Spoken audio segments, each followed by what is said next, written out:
ये हूँ से चारमाल श्रीगुंडीचा मंदिर सिंहद्वार सम्मुख रही से चारमाल जो चारमाल उपरे अघटन घटीगला 3 जनकर अकाल जीवन चलीगला। ये हूँ से चारमाल जो चारमाल आसवा समय रे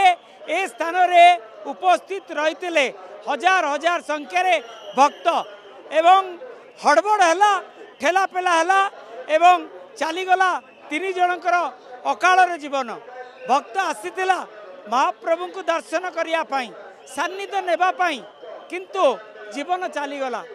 केउटी ना केउटी जदि पुलिस प्रोटेक्शन रे चारमाल को आणिक रखा जाई थांता एवं भक्तों को आड़ी दिया जाई थांता भक्तों को काढ़ी दिया जाई थांता ताले एभली घटना बोध हुए घटी न थांता। एवं पहुड़ जिते बड़े हो गले लक्ष लक्ष संख्यार भक्त आसुले श्रीक्षेत्र को आसुले एवं जिते बड़े यही स्थान रे अपेक्षा कर रही भक्त माने जे महाप्रभुंकर पहुड़ केते खोल एवं दर्शन करेंगे एवं अपेक्षा करिथिबा भक्त